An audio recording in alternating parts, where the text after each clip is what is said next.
Good morning, good afternoon, or good evening, wherever you are. Feel free to like, comment, share, and subscribe. There'll be a quote at the end.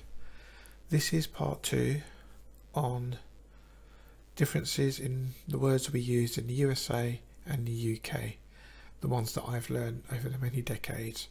There's hundreds, literally hundreds on the list. If you've seen part 1, that was on buildings, streets, things that you might find on the building, streets, and the streets itself.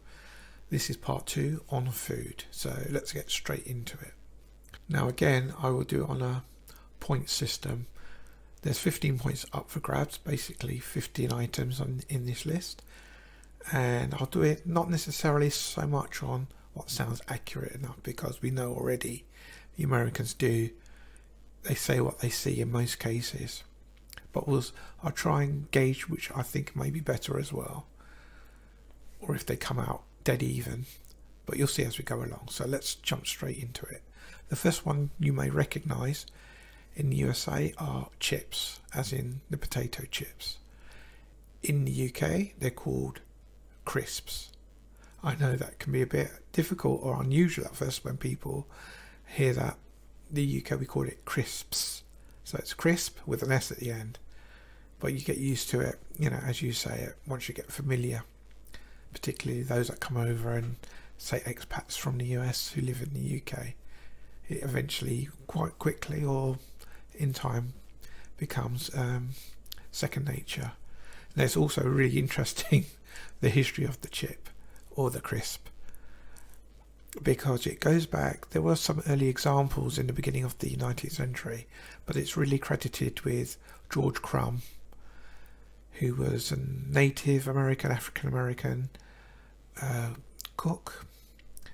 And one day, the story is, a customer in the restaurant was complaining that the fries were too thick, or not salted enough, or not right for one reason or another, and kept sending it back.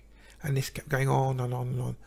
So he actually got exasperated and fed up with this. So he personally cut this potato really thin slices, fried them, and literally doused them in salt. And much to his surprise, the customer loved them. So they were called, he named it, the Saratoga chips, which was used until about the mid 20th century. And of course the crisp was born, or the chip was born. Now in the UK, because of rationing after World War II, they became very popular, and today they're literally, it's a snack. We use them in their millions every day, millions of packets of crisps or chips. In the US, you might be interested to know that Lay's, which you may be familiar with, are the basic shape, and is quite commonly, that's really the only one you have. It's named Walkers in the UK, and we have lots of other varieties and companies that make them in all sorts of shapes and flavours, which Americans, when they try them and see them for the first time, they're quite surprised at. Anyway, that's the history. So which is better on points, chips or crisps? Chips are potato, crisps, you fry them up and they're crispy. I would have to say they both do the same sort of job, and they're both accurate in the name. 1 point each. That's what I'm going to give it from, in my opinion. You can let me know if you think that's different, or you've got a different opinion, or if you've heard or not heard of these words. So let's get to the next one. Again, potato related. Fries in the USA, and in reverse, chips in the UK. As we've just discussed, chips in the US is very different from the chips in the UK. They're French fries, but thicker usually, almost like wedges, but not quite. They're thicker French fries. So fries in the US, which you commonly get in McDonald's, which is universal anyway. You get this all across the world, including the UK. French fries are French fries. But chips itself, as in fish and chips, are usually thicker cuts of potato. They can be called wedges, of course. So when it comes to these sorts of French fries, chips, which is better?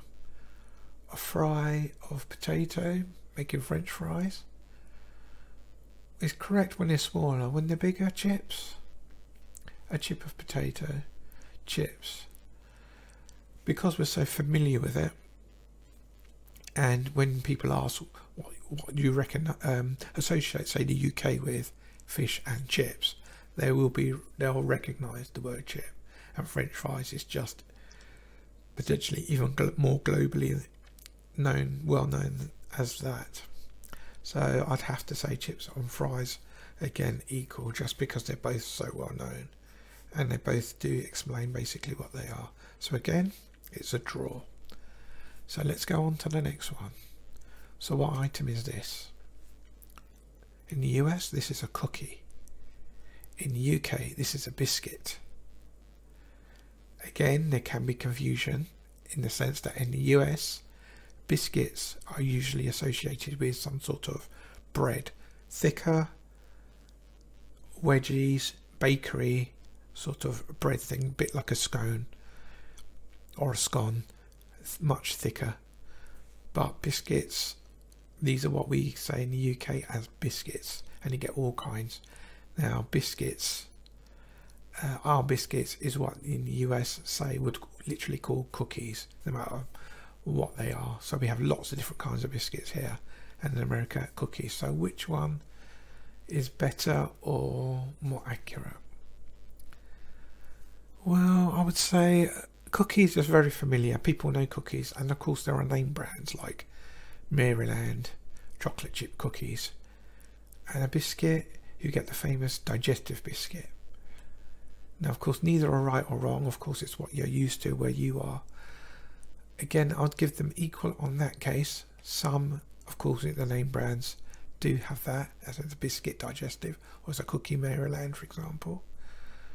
But it's really, I would say it's really difficult, because in the sense that, as I explained before, a biscuit in the US is basically just called cookies. They're all cookies, regardless of what they are, which we would call biscuits here. Equally, because a lot of cookies may not have the name brand, and a lot of biscuits may not have the name brand either, they're both accurate, because you do cook them up as in a little cookie shape, and you do get cookies that you make and are called cookies, and that's how biscuits are made at the same time. Although it does mean two different things in the US, a cookie and a biscuit. I would say I'd have to give them equal again on that. It could be also what you're familiar with, but even if you're not, at least now you will be, with globalization and the internet, and as well as buying certain products as well that go international. You'll see this more and more, and you get used, you'll be familiar with the branding more and more. So let's go straight on to the next one, number 4. What do you call this type of egg, the way it's cooked? Now I've always seen this in films and television programs in America, when they ask for eggs over easy. And in the UK we call this a fried egg, or if it's plural, fried eggs. So what would you say is more accurate or a better description? Eggs over easy. You do sort of turn the eggs over easy because you don't want the yolks broken. And a fried egg is basically what you are doing it, fried egg. Both are accurate. I would say that, again, I will give them equal points from my point of view, from seeing this and learning about it, watching films and things over many years. So again, evens again. So let's go straight on to the next one, number 5. What's the name of this sort of root, or is it a vegetable? Now this is very different in both countries. In the USA, this is called an eggplant. In the UK, we call it an aubergine. Now you hear about this a lot these days, and the information as well is crossing over quite a lot. But when you go back several decades, people might be more confused, but with the internet and so on, it is very more common. More and more people are learning an eggplant is an aubergine is an eggplant. It's really hard for me to say which one is better or accurate in this place because I'm familiar with both. But I would have to, again, they don't really look like an egg to me. And I think aubergine might be French. As an eggplant, as it like almost grows on the plant. Maybe it's egg shaped before it becomes long. I'm not so sure, but again, I'd have to give them equal points, even though the eggplant might be more descriptive in more accuracy. So again, even points. Let's go to number 6. What do you call all those nice things you have? The kids eat a lot, collect at Halloween in America particularly. This in America is called candy. In the UK we call these sweets. Of course some are name branded as well with certain names, but primarily we're familiar with candy. It's very interesting to know also we separate here in the UK sweets and chocolates as separate things. But in America, candy might include a lot of chocolate, so candies can be sweets and lots of chocolates as well. And it's just called, it comes under the umbrella of candy. Some things may be specifically chocolate based as well, of course, but specifically they stick to all sorts of those sorts of sweet treats as candies. But we usually separate sweets from the sugary stuff to chocolate being chocolate specific, maybe because we have so many chocolate varieties as well as the first commercially made chocolate, which is the Fry's cream bars, which are still in production today, going back to the 1800s, I think 1833, somewhere around about that time.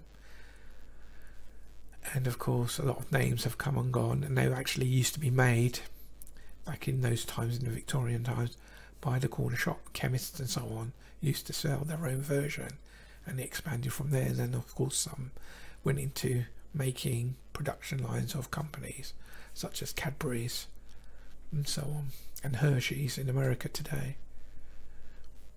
So okay, so what do we give it on points on that one? Candy for sweets. Here we have sweets and separate as chocolate. Well, candy, most people would understand candy around the world, and sweets as well. Again, I would have to say, I'd have to give it equal points. 1 point each for that one. I don't think either is better than the other side, and people would recognise that. So let's go straight on to the next one. What do you call this in the USA? It's fish, and it's coated in breadcrumbs. In America, they simply just say fish sticks. And in the UK, we will call this fish fingers. Now, this is an image I took because I couldn't find a free one online. So I did have these, so this is what I took. And if you look at the images as well, the Americans basically, again, have said what they've seen. It's fish, and it's basically in the stick form. And we have just called it fish fingers. And that's how it's packaged, as you can see in this image. And this is how we get them. So if you were to ask for fish sticks and fish fingers, even if you're not familiar with the term, but I have seen and heard this term obviously for years, and of course learning in America they call it fish sticks. Which is better? Who gets the point? I don't know how widely spread it is, fish fingers is around the world, but fish sticks are more descriptive and more accurate. I would have to give this one to the USA, I think, on this point. So it's 1 to the USA. They were running evens at this time, but the USA gets the point here. So next up, the sausage. Specifically, this kinds of sausage. There are all kinds of sausages, of course, from salami, and I think bratwurst, and all other kinds. But what do you call a classic sausage that you would have? Maybe that you put on a barbecue, let's say. In America, it would be a hot dog. It is usually frankfurters and I think wieners as well. But let's just call it a hot dog. And what would you call it in the UK? Well, sausages, of course, but if you want a bit more of a slang term, would be bangers. Now, the history of the bangers is when meat was rationed in World War II, they would put other things in it, lots of water and other stuff. And of course, when they went on the cook, they used to explode, go bang. Hence they got the name as bangers. We may not use these more in recent years, but they were used since the Second World War, let's say up to the year 2000 or so, and maybe still today. And you'll even have some restaurants called Bangers and Mash, for example. In the UK you can find these around, but the association and probably international and products and being used, and other meats coming in, and other varieties of sausages from all around the world, we would more say sausages these days. In Australia, for example, they call them snags. I think that's a slang term for their sausages. They'll put a snag on a barbie, for example. Okay, so who would get the point here? Bangers, hot dog. Against bangers and hot dog, I'd have to say the hot dog, because that is just universal. If you ask for a sausage, then of course everyone recognises sausages, even if it's a basic sausage, which can be made, of course, out of many meats, or even vegetarian. But hot dog is probably better on this one, as in self-explanatory, with bangers is sort of going out in favour. You might just say sausages today, because they don't actually bang anymore. The long gone are the days of adding extra water and then exploding, where you used to have to get your fork and prick the sausages so they didn't explode. I mean, we still had to do that back in the 1980s and 90s, I think, as late as certainly in the 80s. I remember doing it, but now you just don't have to do that. There's no problem. So again, the point goes to the USA on the hot dog, because I think the bangers don't actually bang much anymore. Okay, next, what's this one? You mix it up, gelatin, water, hot water, let it to set, and then it wobbles on the plate. Commonly served in hospitals as part of the hospital food, and of course at parties, kids' parties particularly, and elsewhere. It's actually good on a hot day.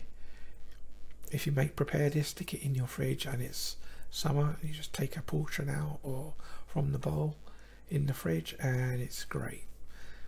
And there's all kinds. In America, it's JellO. In the UK, it's simply jelly. And the classic jelly on the plate, which there's a little song to that. Jelly on the plate, wibble wobble, jelly on the plate. I'm not going to sing it, but that's close enough. But that's just one that we learned as a kid. It just goes on. But very common. We know that it's JellO from films and TV in the US, and jelly. So which one's more accurate, and which one would you say not necessarily is well known, because they both are, I suppose, but which is more descriptive perhaps, and more if you were to ask for it? Well, I would have to say in this case, JellO is, people would recognise JellO, but jelly actually does what it says it does. So in this case, I'm going to give the UK the point here. You can let me know if you agree or disagree again on this or not. Okay, the next one. It's got jelly in the name actually, and it's gone back to the candy sort of thing, but it's specifically a name, jelly beans. Now, of course, we have jelly beans here in the UK too, but there's this other product that we have. It's actually jelly babies. It's in a sort of small human baby shape form almost. Pretty accurate, but in that sort of format with all the colours. And yes, we eat babies, jelly babies. The UK don't get that, so why would you want to eat a jelly baby or a jelly baby? So you've just kept to, in the USA, jelly beans, having jelly beans. Now of course, like I said, we get jelly beans here, but we have jelly babies. On this one I'll do it slightly different on the points. Which is better, jelly beans or jelly babies, on perhaps on the variety, on the name. When you ask for something jelly, sweets, candies, most people would recognise jelly beans. Now, unless jelly babies are recognised around the world, jelly babies is more, you may be unique to the UK, if not to certain areas. So it would get the point there, but jelly beans is probably self-explanatory. I would have to say, because they're specific names, they're both accurate for their names. Jelly beans is jelly beans and jelly babies because it's in the baby shape. So even though these are slightly different in that respect, they're both jelly bean shaped or part of the jelly bean family, but they do explain what they are, even though they are different shapes. So I'd have to give them equal points. But if it was popularity or self-explaining, or you are to ask for some sort of jelly candy, for example, jelly beans will probably get there first, or be more widespread and well known. Okay, straight on to number 11. It's the red stuff. Red stuff that can be used almost on any sort of variety of food. This is ketchup. Ketchup in the USA. In the UK, although we do say ketchup as well, and it says that on the bottle, we're more familiar with saying tomato sauce as well. If it was brown, we would say brown sauce, even though there are several makes in the UK. Ketchup or tomato sauce. Now, of course, this goes well with the chips or the French fries. Interesting to note, going back to the French fries chips, is that in the UK you'd have it usually with ketchup. In the UK you'd have that with salt and vinegar, or ketchup as well if you wanted. Interesting to note again that the chips there in, say, Belgium, they would have that perhaps with, there's the vending machines that do them, they give several things you can have it with: ketchup, barbecue sauce, or mayonnaise. Now, I've never heard of mayonnaise before until several years ago, putting on your chips. Gravy sauce, or gravy, or even curry sauce, or curry gravy, or something like that. Yes, certainly.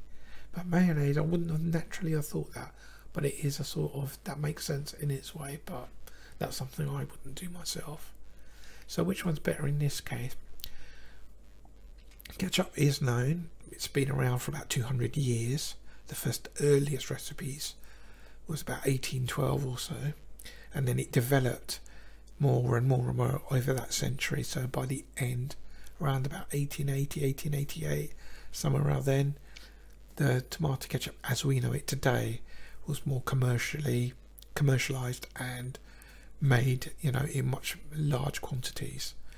It was always evolving to the tomato ketchup, tomato sauce that we have today. Now, I would say, who gets the point here? Tomato sauce. If you were to ask, say in the USA, tomato sauce, they might give you something in a bottle, in a jar, that you add to, say, spaghetti bolognese, or to make a dish in a stir fry. If you ask for ketchup, that is a bit more universal. So even though tomato sauce is more specifically the UK, and not inaccurate, it's probably, even then it says ketchup on the bottle, so I would have to give ketchup again for the USA. USA gets the point here. Okay, straight on to the next one. What's called sort, again, it's going back to the sweets, but this is a specific sweet. What would you call this in the USA? This is a lollipop. Kojak, if you remember Telly Savalas back in the 70s, the TV cop show, he's always sucking on the lollipop. And in the UK we would call this a lolly. So lollipop and lolly.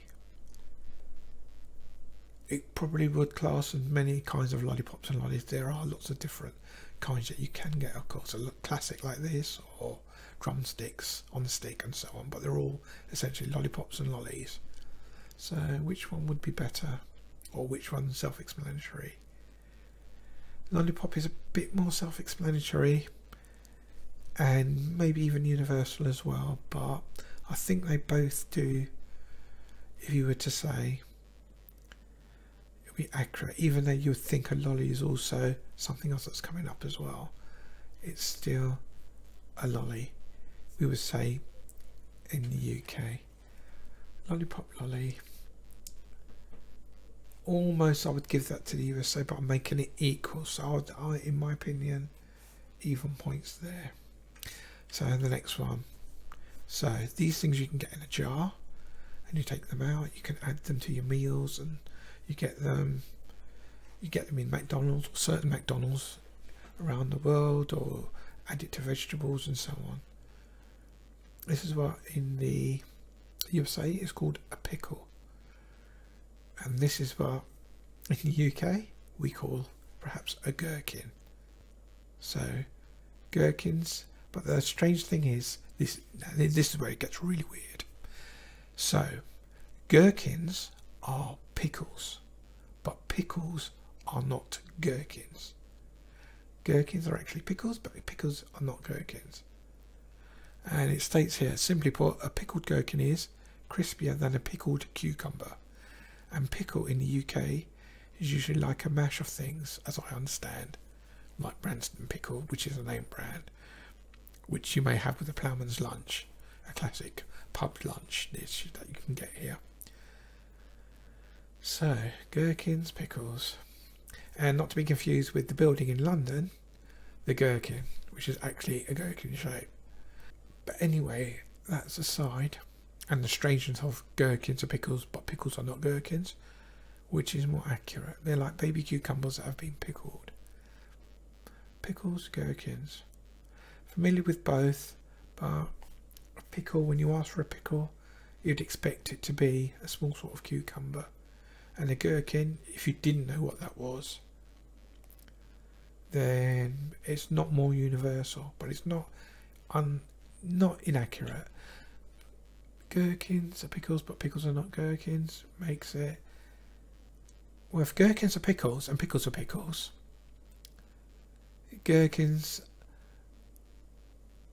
pickles are not gherkins, so gherkins and pickles are pickles. But pickles can't be gherkins. So doesn't that mean they're all pickles? Doesn't mean that pickles win? I would have to say pickles win, because if pickles can't be gherkins, so point goes to the USA. Just because if gherkins can't be, they can't.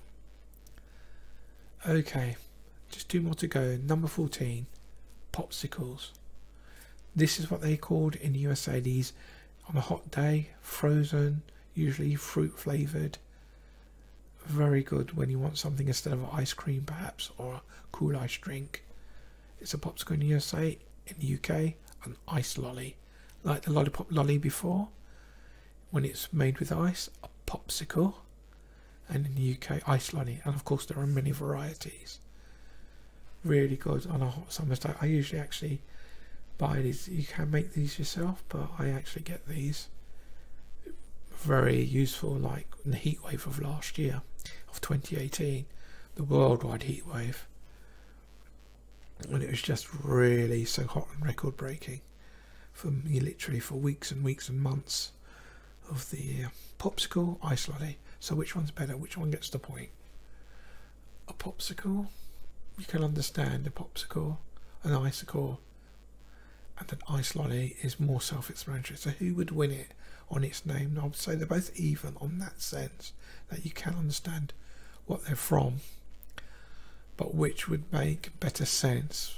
Well, I think just because an ice and it's a lolly, and you sort of get the idea, it's a lollipop. Even in the US, if you say for a lolly, an ice lolly, they could probably figure it out.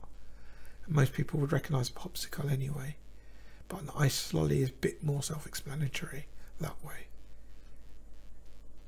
Although in America you would just go up to, if you remember, the ice cream van, or he would come around and he'll sell you ice lollies, ice creams and popsicles.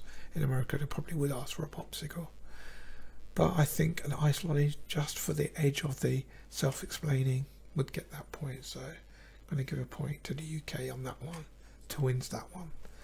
And the last one is, what sort of food do you take to go? Food basically to go. So this could be all anything literally. So you buy a burger, pizza, Chinese, whatever, food to go. In the USA it's called takeout. In the UK it's called takeaway. So take-out against takeaway. All kinds of foods, of course. You go home and you usually eat at home or someone else or somewhere, or even on the street, depending, but you take it away to go. Take-out versus takeaway, which is better? Well, basically, take-out, takeaway, very familiar, because again, this is the one seen in so many films and TV shows, and they're both self-explanatory. If you want some takeaway food, if you want takeout food. Takeaway food, when you put it together with the word food, they both work, takeout food and takeaway food. So on this one, a point each, equal, it's a draw. So on the last one, 15, a draw. So let's see how much they scored out of 15, maximum of 15. The USA have got 13 points. The UK have got 11 points. So the UK just beat them by 2 points. That's it. I hope you like that one. That's it for now. There'll be the quote at the end, of course. And of course, let's see, in part 3, it will be objects. So I hope you enjoyed that. You can let me know what you think, or any other words that you think may be there, or that maybe perhaps I haven't added in this section. And I'll see you next time. Thanks for watching. Bye.